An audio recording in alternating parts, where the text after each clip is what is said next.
Hebreus capítulo de número 2. Depois eu quero ler alguns versículos com a igreja. Hebreus capítulo de número 2. Nós vamos ler um versículo. Depois nós vamos para Hebreus capítulo de número 3. E nós iremos ler alguns versículos. Todos encontraram?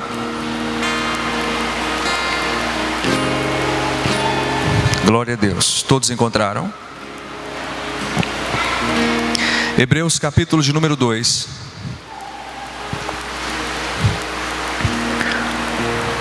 Versículo de número 3. Diz-nos assim: E como escaparemos nós, se negligenciarmos tão grande salvação? Abaixa o meu retorno mais um pouquinho, por gentileza. E como escaparemos nós, se negligenciarmos tão grande salvação?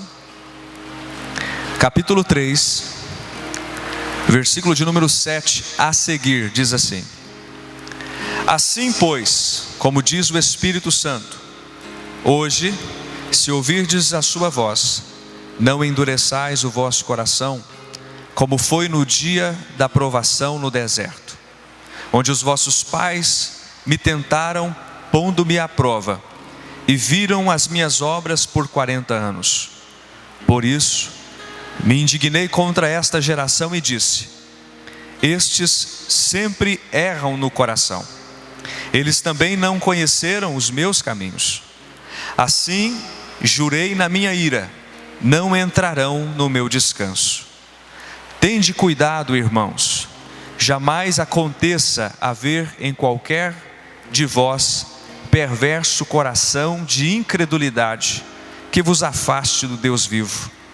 Pelo contrário, exortai-vos mutualmente, cada dia, durante o tempo que se chama hoje, a fim de que nenhum de vós seja endurecido pelo engano do pecado, porque nos temos tornado participantes de Cristo, se de fato guardarmos firmemente até o fim a confiança que desde o princípio tivemos. Enquanto se diz: hoje, se ouvirdes a sua voz, não endureçais o vosso coração, como foi na provação. Ora, quais os que, tendo ouvido, se rebelaram? Não foram de fato todos os que saíram do Egito por intermédio de Moisés? E contra quem se indignou por 40 anos? Não foi contra os que pecaram, cujos cadáveres caíram no deserto? E contra quem jurou que não entrariam no descanso, senão contra os que foram desobedientes? Vemos, pois, que não puderam entrar por causa da incredulidade.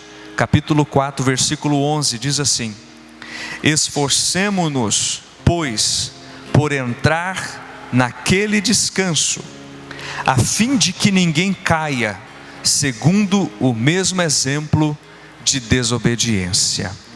Amém, queridos?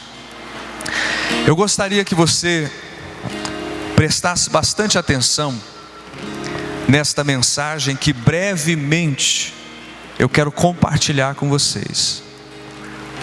O Espírito Santo falou comigo profundamente a respeito deste texto, a respeito desta palavra, e muito me inquietou.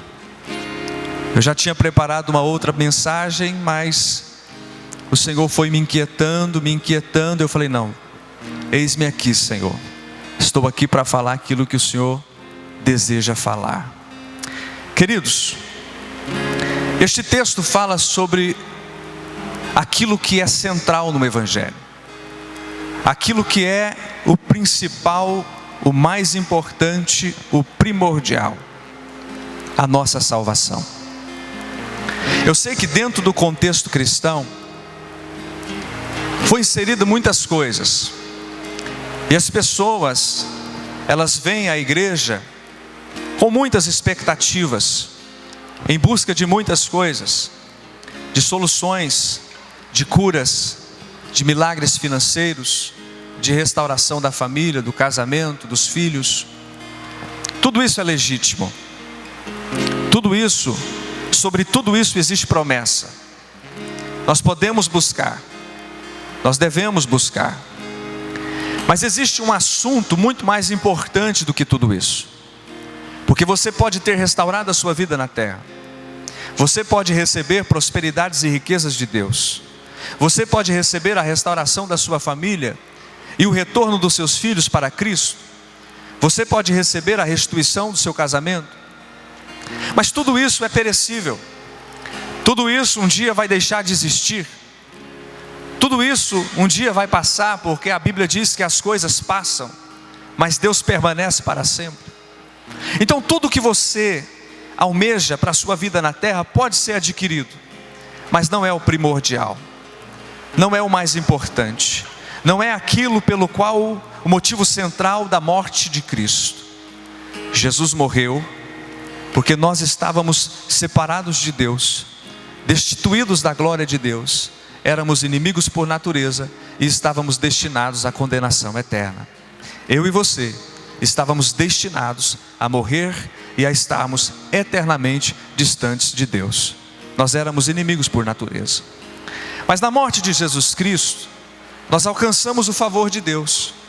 Porque por meio do sangue de Jesus Cristo, os nossos pecados foram expiados, foram expurgados, foram perdoados, e o sangue de Jesus Cristo nos purifica de todo o pecado, e nos torna aptos, dignos, justos diante da presença de Deus. E isso não vem de vós, é dom de Deus, para que ninguém se glorie. Então o mérito da salvação vem de Cristo. Por meio do seu sacrifício nós fomos salvos. O tema central do Evangelho é este. E esta foi a mensagem que nós ouvimos do primogênito do Pai.